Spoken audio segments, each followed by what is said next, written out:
Right on to item 3A, discuss neighborhood street projects. City Manager, would you lead? Madam Mayor, Commissioners, good evening. Tonight, we're going to be talking about the Neighborhood Streets Bond Project, and we have with us some expertise that helped us pull together the list of streets that we're recommending to you.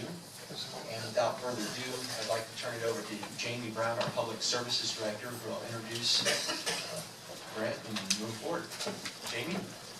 Good afternoon, Madam Mayor, Commissioners. Jamie Brown, Public Services Director. With us tonight is Brett Woodfield from AD Engineering. They did our initial roadway and sidewalk study back in 2013, as well as our update. So he's going to go through their update right now, and then we'll read.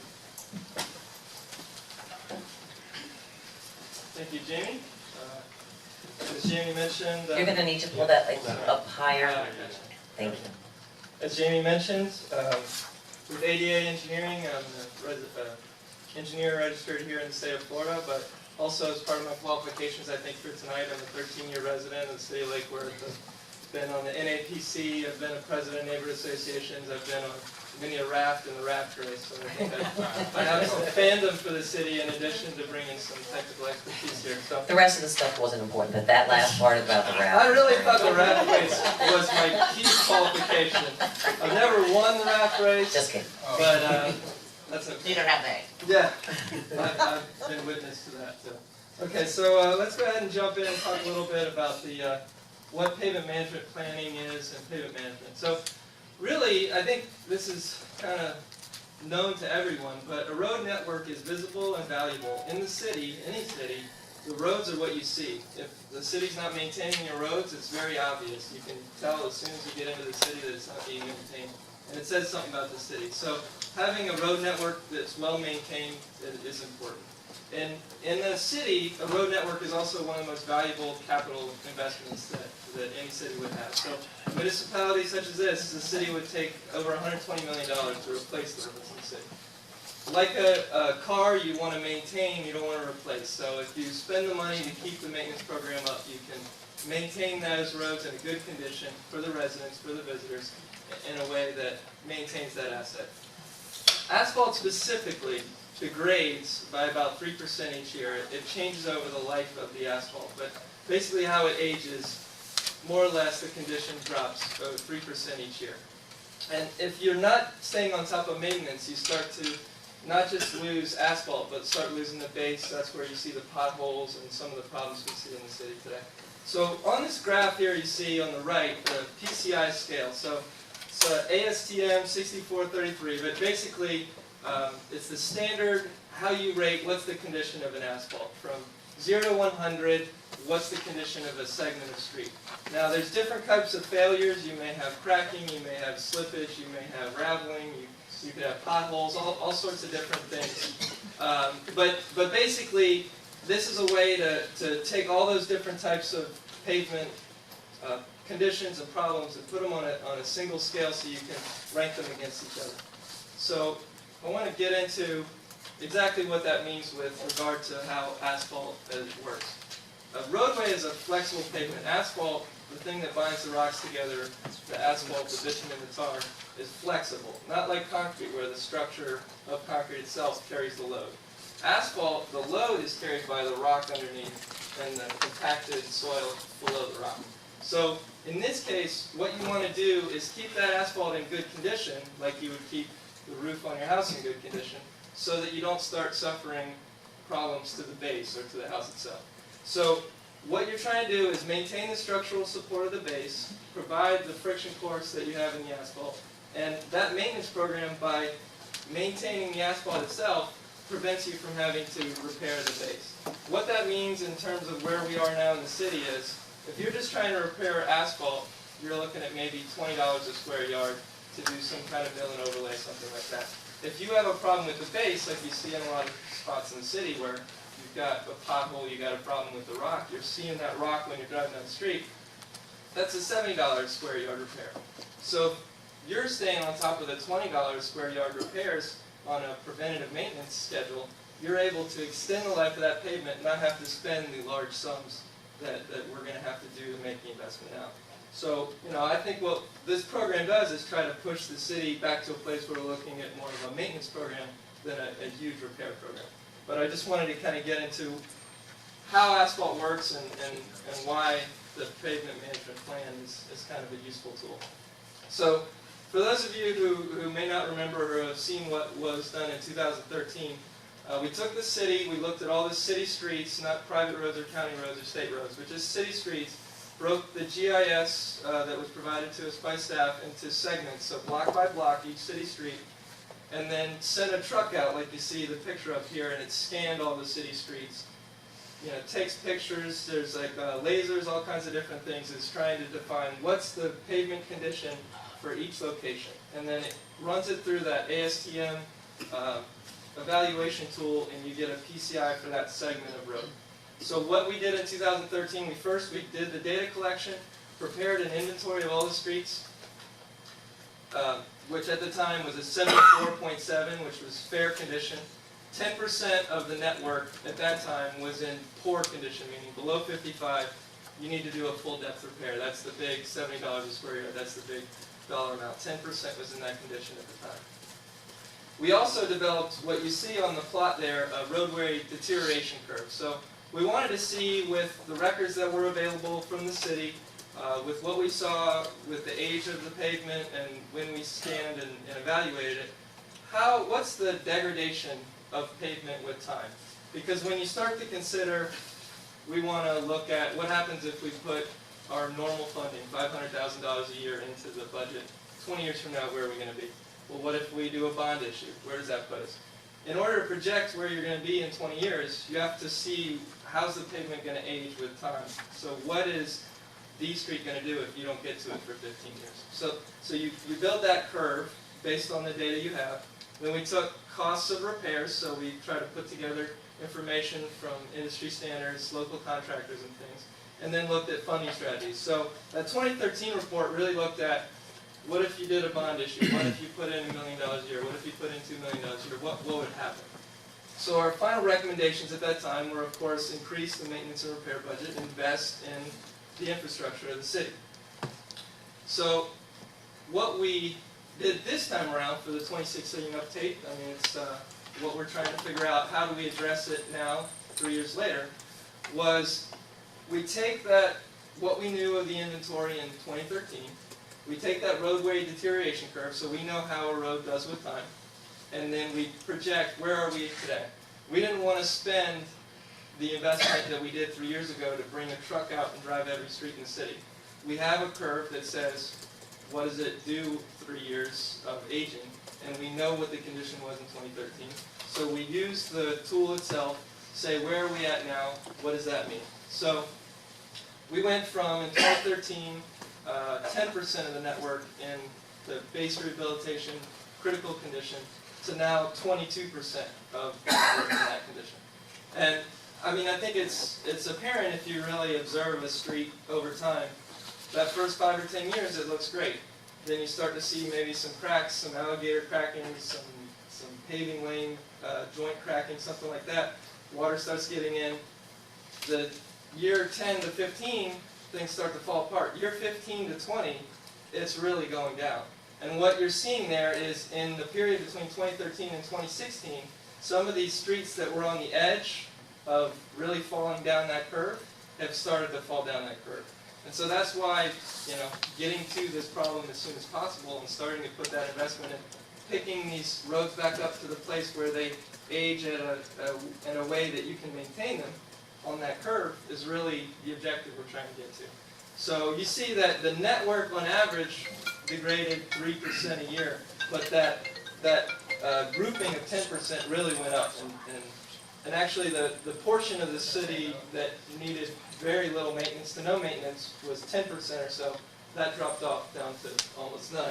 Almost all the streets in the city need some maintenance. One thing I neglected to mention when we did this update, we didn't just look at the curve. We also included all of the streets and work that have been done in the city between 2013 and 2016.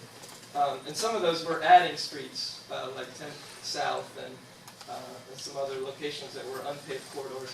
In some locations, we're taking streets out of the inventory, which were turned into greenways, things like that. But we made it so that we brought everything up to the current network configuration and then projected what the condition was. So really, this is the last slide of my presentation, but you see what it was in 2013. You see a lot of green and yellow and then some spots of red. And then in 2016, a lot of that green starts to turn yellow, a lot of yellow starts to turn orange, a lot of that orange starts to turn red. And that is something that you would see as you continue to move forward in time. Now, the report that we submitted has various information in there and includes a table that breaks down what's the condition of each segment of each street.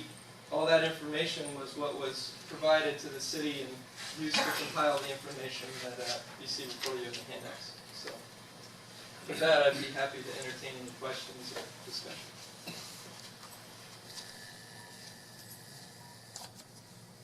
Commissioner McGoy? You know you don't want to invite scientists on the city commissions, I'd be right? happy to. That's fine.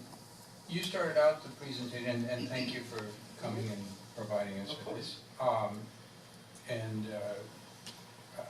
do value everything you have to say, except for the fact that you did not win any of the rap races. It was not a reflection on my ability to do a pavement management plan last year.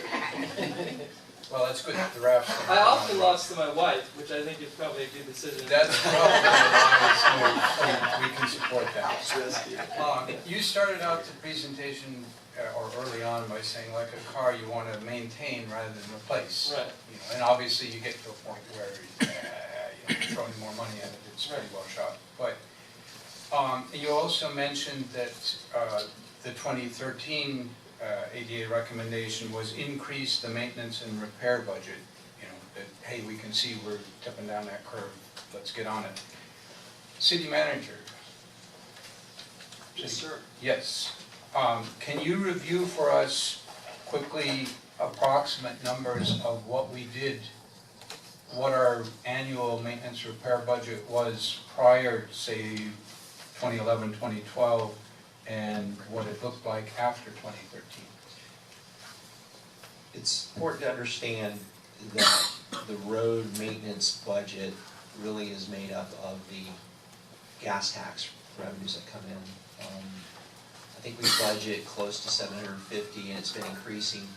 And the actual amounts, once the end of the year comes in and it's audited, it's probably about 800,000. Of that, we have the street lighting program, which gets paid out of that because we have to pay the electricity. So that's been a fairly static amount of about 385. So you take 750, you minus the 385. The remainder has been what we've been trying to cram into what Brent just said is a catch-up of patching potholes and paying for the staff and the materials it takes. Now, along with that, I don't want to just say that's all we've been doing. We've been really busting a hump to go after and try to take CDBG money, and y'all have given us great policy direction. The two streets that come to mind most recently are Barton and Tropical, which y'all committed over $500,000 in federal grant money to do. And we were also very creative in taking some of that CDBG money that 4 or 5 years ago when we got here, there's probably about $800,000 sitting there. I think part of it was going to be used for a shuffleboard court.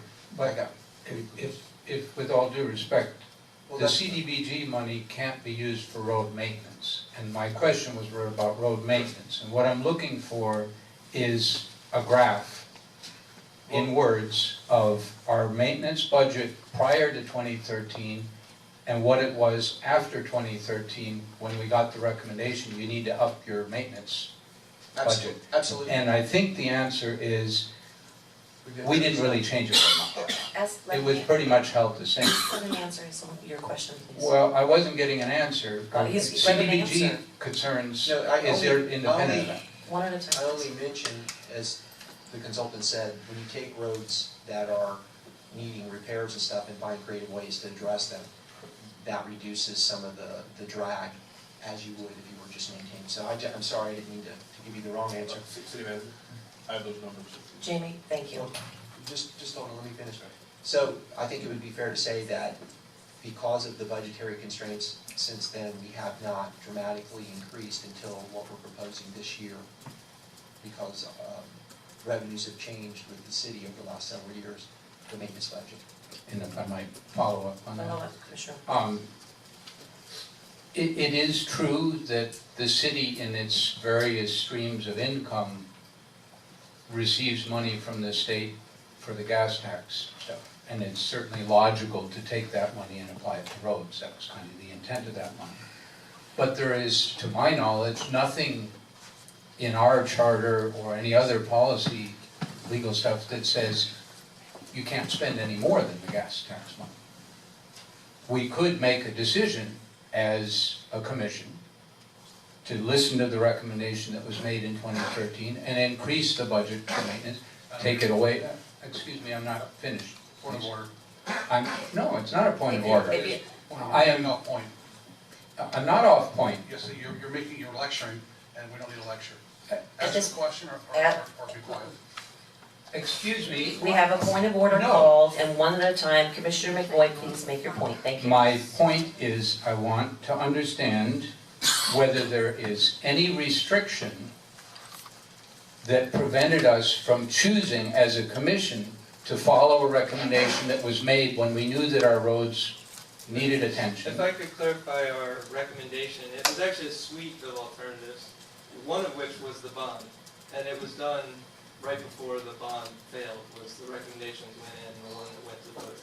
So I mean, that was one of the options that was on the table. And then, if not that, there was also options for different types of maintenance funding strategies. But I don't know if it would be entirely accurate to say the 2013 recommendation was increased maintenance budget. It was a suite of different options for increasing maintenance budget. Well, what I wrote down when you were speaking was your 2013 recommendation was increase the maintenance and repair budget. And what you started out, the presentation, was like a car, you want to maintain, not Right. replace. The issue at hand here is we are asking the public to shell out money for 30 years for roads that you're telling us will start declining at 15 pretty quickly, and or at 10, and at 15 to 20 they're going downhill fast. So we're asking the public to shell out money for a longer period than the lifespan of what they're buying. And one of the pieces of the public's concern is confidence. Is this organization does the public have confidence that their money will be well spent, because this organization recognizes the need to do maintenance, because as you mentioned, it's much cheaper to be preventative than it is to come and rebuild them all for $40 million or $60 million. I would say that investing in this type of strategy, decision-making tool, the pavement management plan, allows you to decide what kind of investment do we need to make to do that preventative maintenance. So there are other cities, the newer cities, that have relatively new roadways, and you do this plan, and you look at it and you say, okay, we need to do microsurfacing in these locations, mill and overlay in these locations. Here's how we should invest to keep our streets from ever getting to that point that we have to do full depth repair.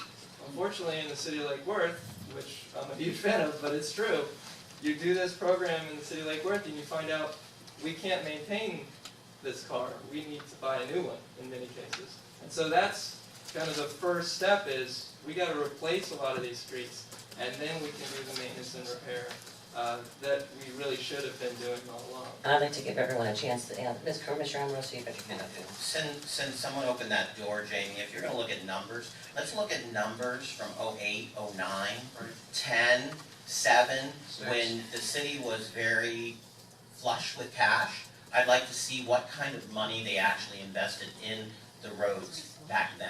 Okay, so our chart basically looks at these. So going back to 2007, throw some numbers out here. Our total operating, 2007 was basically 1.4 million for the streets. 2008, it dropped to 550,000. 2009, it jumped back up to 702,000. 2010, it dropped to 615,000. 2011 was about the same as 656,000. 2012, we dropped to 499,000. And then 2013, which is what we're talking about now, we were at 439. from 2013 on, we have added a little bit each year where we can add. So 2013, we were at 439. 2014, we jumped up to 692.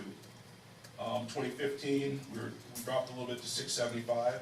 2016, we were at 778. And then for our proposed 2017 budget, we're jumping up to 952. And that was what we spoke about on Tuesday night's budget meeting about pulling some from the reserves to.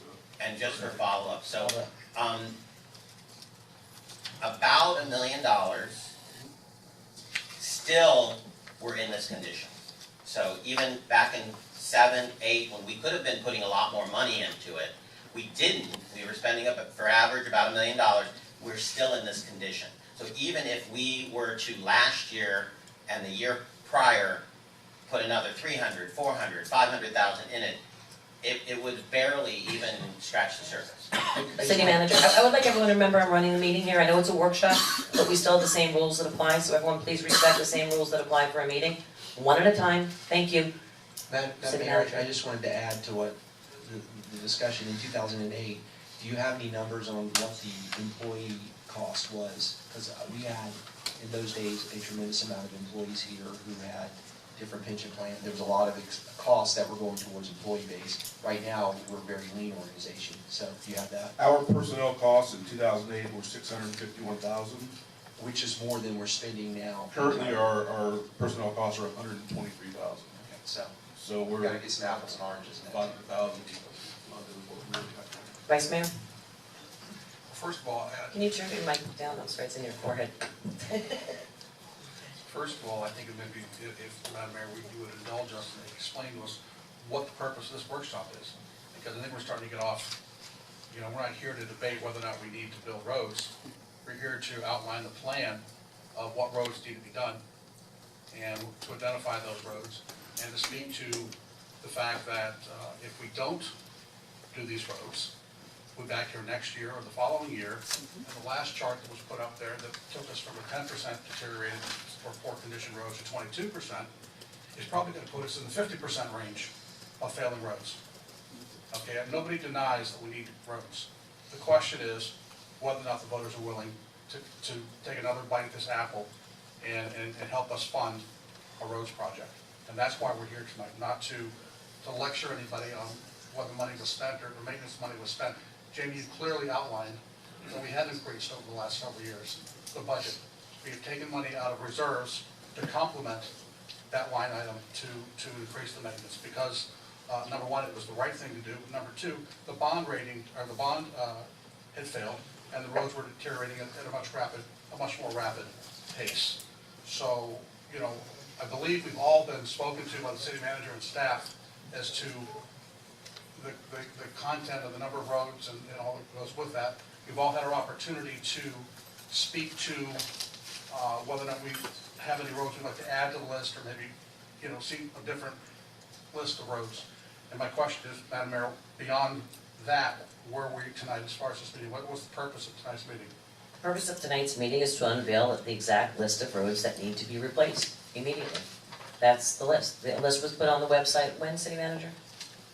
Today? Okay, so the list of the roads and streets are out there for everyone to take a look at. It's for us and you, especially commissioners, as representative of each and every one of your districts, to reach out to your districts to make sure and take a look at the streets and see if it's an accurate assessment of such. And to go back and come back to these meetings so that we can have an educated and informed conversation on what's on the list, what needs to be on the list, did we overlook anything, and then go back to seeing what actually structurally is going on with the road conditions themselves, which roads are going to have, street restructures, which roads might be coinciding with underlying projects as well, from water and sewer lines and things of that nature. That is the order of the agenda, so I believe so. Follow up. So here's basically the two questions and or statements I have for you then.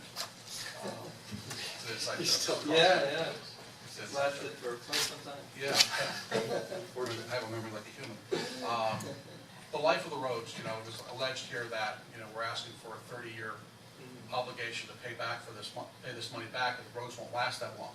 But I think what I heard in your presentation was that the roads will last as long as you keep the asphalt intact. Correct, yes. Okay, the problem here is that we have not kept the roads intact.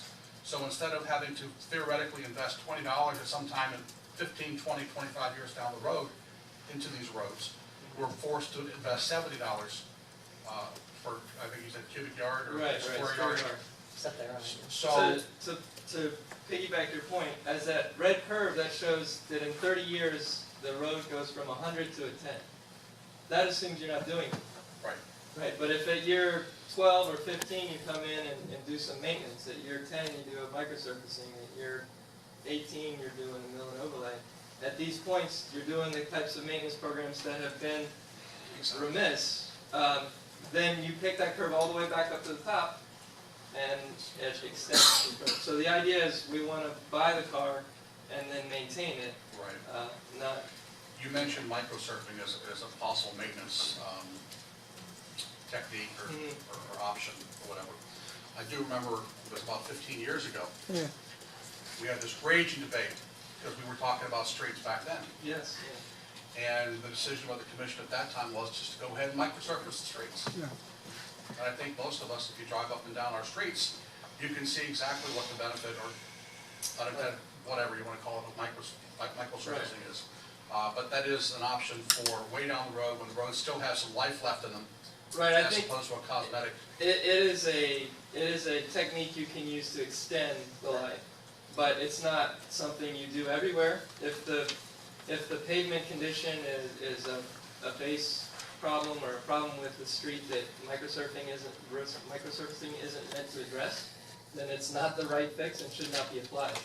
The staff here knows the difference when they see a road, they know what kind of technique to apply.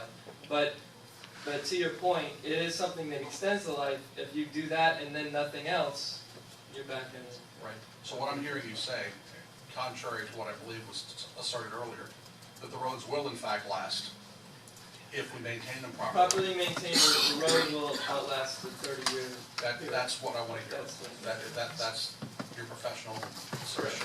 If we build the road and maintain the road, we'll exceed the 30-year ask that we're asking to build. Thank you. I just wanted to say, ask you a question. One of the things we discussed the last time around was that, the potholes themselves being a symptom of the underlying problem. When you talk about the level of the base and the sub-base and whatnot that happens, not everybody understands that at times, and we talked about this a while back, that the base should have been 2 inches thick, or the gravel should have been 2 inches thick, the base should have been 1 inch thick or more, and that when that wasn't done properly, we can put as much asphalt as we want on it, it's still going to turn into a pothole, Absolutely. because the structure, the foundation of the house is not Right. functioning properly, so it's not like we can, just based on what he was talking about, you can put asphalt on it and it's gonna be okay. No, it's not gonna be okay, because the structure itself is broken. Right. And that's where the worst of the roads are. I also wanted to mention too, that when, earlier the city manager was talking about CDBG funds on projects, what I think, which I know, because I was here, what I know that we did was that the roads that didn't exist, or the roads that were in serious disrepair, CDBG,